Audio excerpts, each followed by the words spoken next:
Welcome to Tetwala. Question number first पे हम आते हैं। क्वेश्चन नंबर हमारा फर्स्ट है, निम्नलिखित में से ऊष्मा के कुचालकों का समूह है। निम्नलिखित में से ऊष्मा के कुचालक की बात कर रहा है, तो ऊष्मा के कुचालकों का समूह आपको बताना है। तो पहला ऑप्शन इसमें दिया गया वायु है, दूसरा लकड़ी है, तीसरा प्लास्टिक। अरे भाई, यही पहला ऑप्शन जो है आपका सही हो जाएगा, क्योंकि देखिए इसमें यह वायु भी आपका क्या है, कुचालक होता है, लकड़ी भी कुचालक होता है ऊष्मा का, और प्लास्टिक भी क्या है, ऊष्मा का कुचालक ही होता है। दूसरा ऑप्शन दिया गया है इसमें ऊन है, लकड़ी है और आयरन है। तो आयरन जो है ये क्या होता है, ऊष्मा का सुचालक होता है। क्या होता है, ऊष्मा का सुचालक होता है।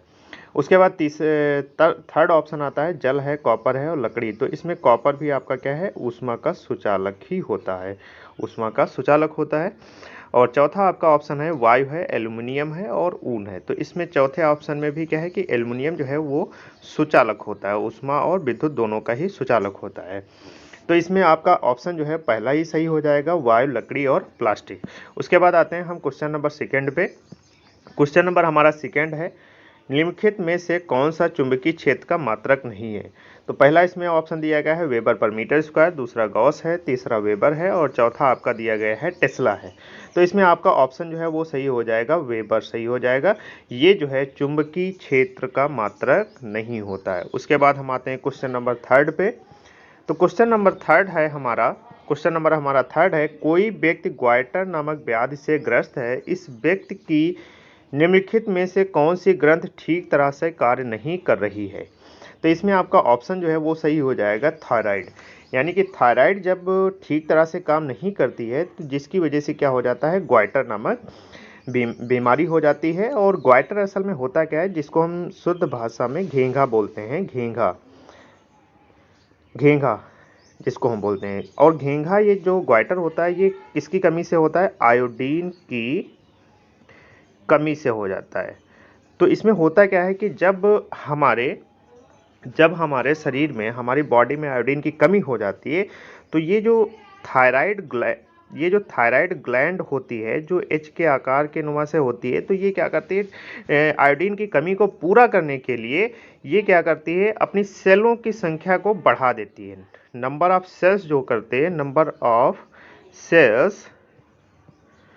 ऑफ सेल्स इंक्रीज हो जाता है, यानी कि सेलों की संख्या को क्या करती है, बढ़ाने लग जाती है।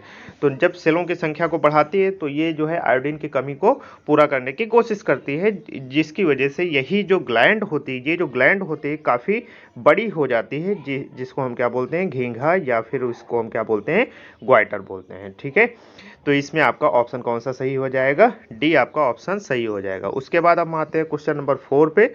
तो क्वेश्चन नंबर हमारा फोर्थ कह रहा है, सामान्यतः उपयोग होने वाले निम्नलिखित किस ईंधन का ऊष्मी मान अधिकतम होता है। ऊष्मी मान की बात कर रहा है, तो ऊष्मी मान का यहाँ पे मतलब क्या है। ठीक है, तो पहले हम इसमें आपके ऑप्शंस देख लेते हैं, उसके बाद हम बताते हैं आपको ऊष्मी मान होता क्या है। तो देखिए पहला आपका इसमें ऑप्शन दिया गया है सीएनजी है, दूसरा डीजल है, उसके बाद फिर तीसरा एलपीजी है, चौथा आपके पास पेट्रोल है। तो इसमें आपका ऑप्शन जो है वो सही हो जाएगा, पहला सीएनजी। तो सीएनजी का फुल फॉर्म पहले देख लेते हैं। तो सीएनजी का फुल फॉर्म होता है कंप्रेस्ड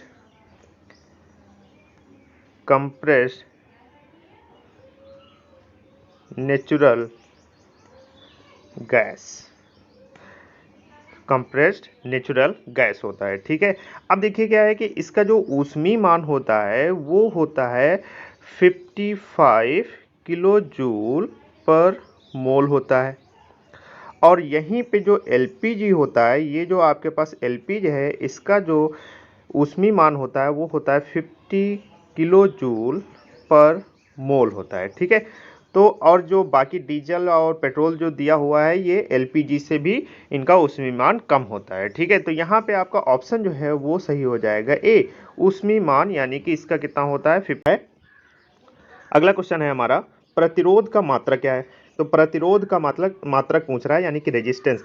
तो रेजिस्टेंस इक्वल टू क्या होता है, वी इक्वल टू होता है आई आर होता है। ठीक है, वी इक्वल टू क्या होता है, आई आर होता है। तो आर इक्वल टू क्या हो जाएगा, वी अपॉन आई हो जाएगा। ओके, वी अपॉन आई हो जाएगा। और ये क्या है, वोल्टेज होता है, ये वोल्टेज होता है, ये वोल्टेज है। और आई क्या होता है, यहाँ पे आई क्या है, ये धारा यानी कि एम्पियर हो जाएगा। ठीक है, और आर को हम ओम से रिप्रेजेंट करते हैं, ये इसका यूनिट होता है। ओके, तो यानी कि यहाँ पे आपका ऑप्शन जो है ए सही हो जाएगा।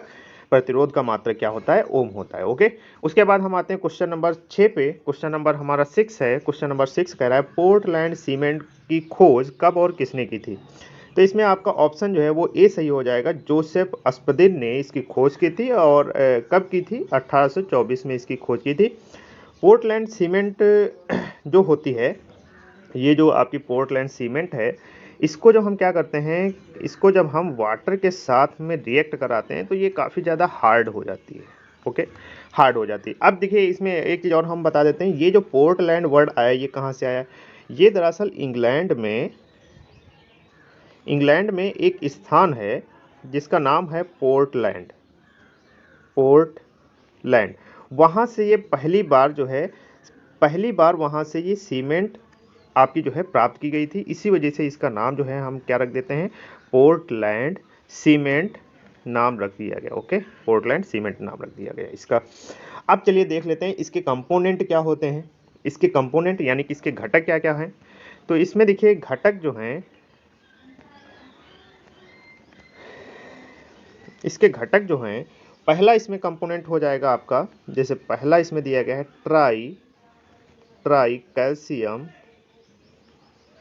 Try calcium silicate. Try calcium silicate. दूसरा इसमें आपका है डाई कैल्शियम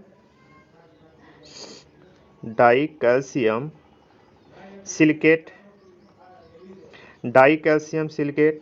उसके बाद तीसरा इसमें जो कंपोनेंट आपका दिया गया वो भी है तुम्हारा ट्राई कैल्शियम एल्यूमिनेट है। क्या है? ट्राई कैल्शियम एल्यूमिनेट है। और इसमें चौथा जो कंपोनेंट है वो है आपका 3% जिप्सम है। क्या है? जिप्सम। अच्छा, यहाँ पे जिप्सम किस लिए लिया जाता है? जिप्सम का हम यूज जो है सीमेंट की हार्डनेस को बढ़ाने के लिए लेते हैं। ठीक है, सीमेंट की हार्डनेस को इंक्रीज करने के लिए जिप्सम का यूज किया जाता है। ओके, तो फिर हम अगले क्वेश्चन पे आप आते हैं। अगला क्वेश्चन हमारा है नेफ्थलीन की गेंद निम्न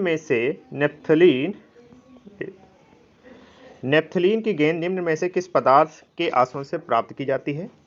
तो नेफ्थलीन की गेंद किस पदार्थ के आसवन से प्राप्त की जाती है? पहला इसमें ऑप्शन दिया गया है पेट्रोलियम है, दूसरा कोल तार है और तीसरा आपका जो है कोल गैस है, चौथा आपका कार्बन है। ठीक, तो इसमें आपका ऑप्शन जो है वो सही हो जाएगा, दूसरा कोल तार है। ठीक है, क्योंकि देखिए क्या है कि जो नेफ्थलीन है, नेफ्थलीन में जो ऑर्डर यानी कि स्मेल जो आती है वो कोल टार के जैसी होती है। Strong order of coal tar, strong order of coal tar. तो यहाँ से हम पता कर सकते हैं कि अगर ऑर्डर यानी कि स्मेल जो है कोल टार की जैसी आ रही है तो ये आप जान जाइए कि यहाँ पे जो है नेफ्थलीन की बात की जा रही है। अब देखिए नेफ्थलीन का जो स्ट्रक्चर होता है तो वो कुछ इस तरह से बनता है स्ट्रक्चर। ये आपका है नेफ्थलीन। क्या है ये है आपके पास नेफ्थलीन। ओके, अब देखिए इसके अगर हम केमिकल फार्मूले की बात करें तो देखिए इसका केमिकल फार्मूला क्या हो जाएगा। तो इसमें देखिए कॉर्नर कितने हैं आपके पास? 10 कॉर्नर हो जाएंगे। एक तो बेंजीन में 6 कार्बन हो गए और दूसरे इधर क्या है? 4 इधर हो जाएंगे तुम्हारे पास, तो यानी कि C10 हो जाएगा। और हाइड्रोजन देख लीजिए इसमें कितने हो जाएंगे? 4 इधर हो जाएंगे और 4 8, यानी कि 8 इधर तुम्हारे पास क्या हो जाएंगे? हाइड्रोजन हो जाएंगे। ओके, यानी कि इसका जो केमिकल फार्मूला है वो C10H10 हो जाएगा। अब देखिए इसके जो है हम मेल्टिंग पॉइंट और बॉइलिंग पॉइंट के बारे में भी हम बात कर लेते हैं। ठीक है, जो नेफ्थलीन होता है इसका मेल्टिंग पॉइंट जो होता है वो होता है आपका 78.2 डिग्री सेल्सियस होता है। ठीक है, और इसके बॉइलिंग पॉइंट की भी हम बात कर लेते हैं। तो इसका बॉइलिंग पॉइंट जो होता है 217.997 डिग्री सेल्सियस होता है। ठीक है, तो ये इसका बॉइलिंग पॉइंट और मेल्टिंग पॉइंट हो गया। चलिए ठीक है, अब हम अगले क्वेश्चन पे आते हैं। अगला क्वेश्चन हमारे पास दिया गया है लोहे को संक्षारण एवं जंग से बचाने के लिए लोहे पर किसका लेपन किया जाता है? ठीक है, जैसे मान लीजिए ये आपके पास क्या है? एक लोहे की छड़ है। ये क्या है? लोहे की एक छड़ है आपके पास, और इस पे जो है हम मान लेते हैं कि एक इस पे लेयर चढ़ा देते हैं, मतलब इसको पेंट कर देते हैं। तो पेंट किससे करते हैं? ये आप जो है जस्ता से इसको पेंट करते हैं। और ये आपके पास जो है लोहे की छड़ है। ये क्या है? आयरन की छड़ है। ओके, तो इसमें आपका जो है ऑप्शन जो है वो कौन सा सही हो जाएगा, तीसरा आपका ऑप्शन सही हो जाएगा, जस्ता। उसके बाद आते हैं क्वेश्चन नंबर 9 पे। तो क्वेश्चन नंबर आपके पास 9 है, प्रसिद्ध फोटो इलेक्ट्रिक इफेक्ट प्रयोग किस वैज्ञानिक ने किया था। तो इसमें आपका ऑप्शन जो है वो सही हो जाएगा बी, अल्बर्ट आइंस्टीन। तो देखिए फोटो इलेक्ट्रिक इफेक्ट असल में होता क्या है ये भी हम थोड़ा सा बता देते हैं आपको। तो ये है आपके पास धातु धातु का टुकड़ा है, मान लेते हैं ये आपके पास क्या है, मेटल है, मेटल का एक टुकड़ा है, और यहाँ पे इस तरह से क्या है, ये एक इंसिडेंट लाइट रेडिएशन है। क्या है ये, लाइट रेडिएशन, लाइट रेडिएशन है।